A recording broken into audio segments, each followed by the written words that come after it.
दोस्तों आज हम जानेंगे पाइथन में डेटा टाइप्स क्या होते हैं। पिछले वीडियो में ऑलरेडी हमने वेरिएबल्स के बारे में डिस्कस किया।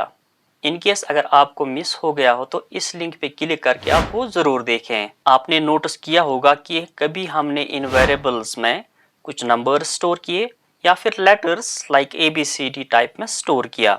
इसके अलावा हमने कभी कभार ट्रू और फॉल्स वैल्यूज भी इन वेरिएबल्स में स्टोर करके देखा। तो दोस्तों एक वेरिएबल किस टाइप का डेटा स्टोर करे इसको हम डेटा टाइप कहते हैं।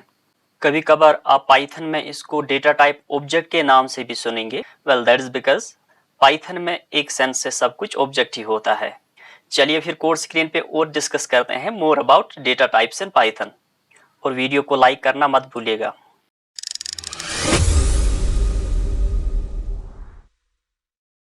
तो चलते हैं फिर। चलिए तो हम लिख लेते हैं यहाँ पे कमेंट में basic data types in Python. तो सबसे पहला हमारा डेटा टाइप जो हम डिस्कस करने वाले हैं वो है न्यूमेरिक डेटा टाइप। इसमें हमारे पास कई तरह के सब टाइप्स भी होते हैं। फॉर एग्जांपल हमारे पास एक डेटा टाइप है इंट, इसी तरह से हमारे पास और एक डेटा टाइप है फ्लोट, इसी तरह से और एक डेटा टाइप है हमारे पास कॉम्प्लेक्स। तो ये तीनों जो है न्यूमेरिक डेटा टाइप्स में आते हैं। चलिए हम इनको एक एक करके एग्जांपल में देख लेते हैं।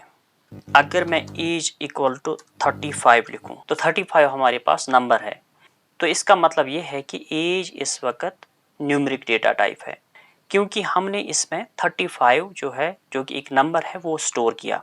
बाय द वे अगर हमें चेक करना हो कि ये एज कौन सा डेटा टाइप है या कोई भी वेरिएबल जो होगा हमारे पास, तो इसको कैसे चेक कर सकते हैं हम कि कौन सा डेटा होल्ड कर रहा है। तो हम इसको प्रिंट कराते हैं, इसके बाद हम टाइप लिखते हैं ब्रेसेस में और फिर इस डेटा टाइप का इस वेरिएबल का नाम।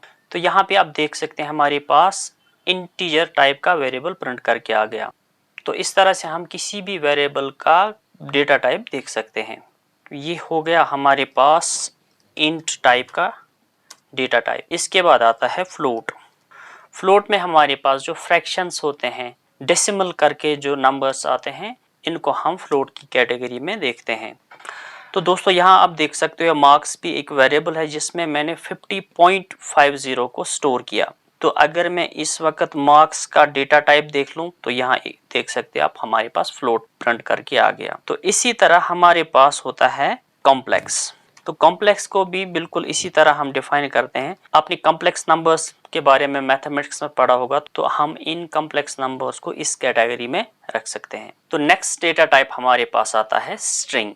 स्ट्रिंग डेटा टाइप में हमारे पास होता है स्ट्रिंग ऑफ कैरेक्टर्स, जैसे A to Z में जितने भी लेटर्स हैं उनकी जो कॉम्बिनेशन से जो भी बनेगा, या इंडिविजुअली हम किसी कैरेक्टर को रख सकते हैं इस कैटेगरी में। चलिए एक एग्जांपल देखते हैं। मैं नेम एक वेरिएबल डिक्लेयर करूंगा, इसमें मैं रखूंगा कोशर कोडर, और ये हमारे पास एक स्ट्रिंग डेटा टाइप बन के आ गया। तो दोस्तों इसके बाद हमारे पास नेक्स्ट डेटा टाइप जो होता है वो होता है बूलियन।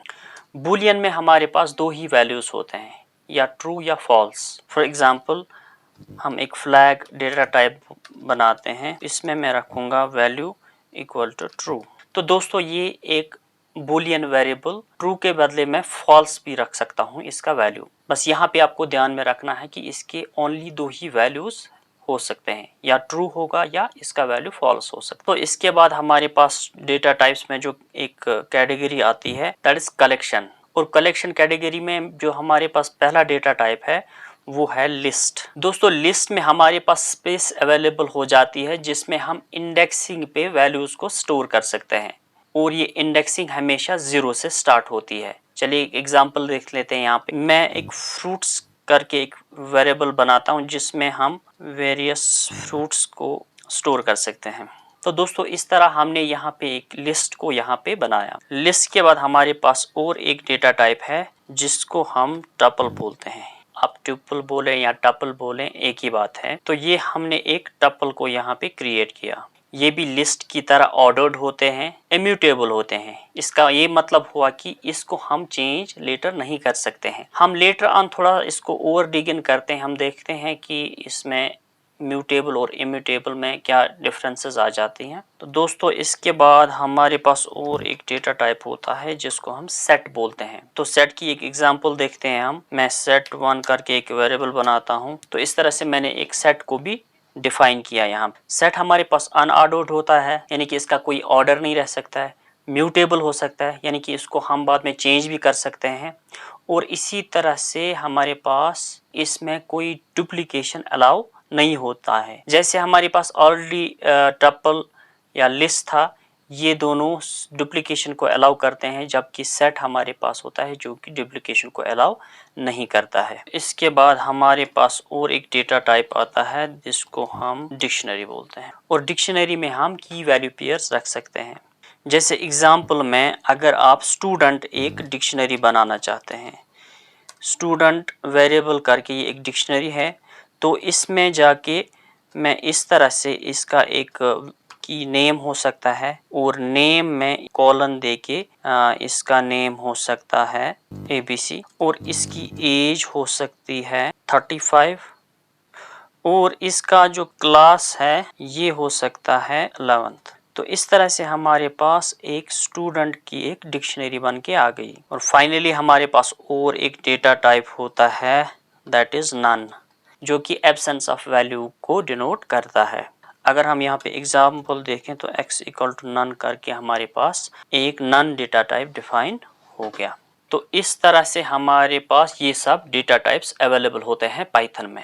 तो दोस्तों आई होप ये वीडियो आपको इंटरेस्टिंग लगा होगा। Please like share and subscribe. तो मिलते हैं नेक्स्ट वीडियो में। Thanks for watching.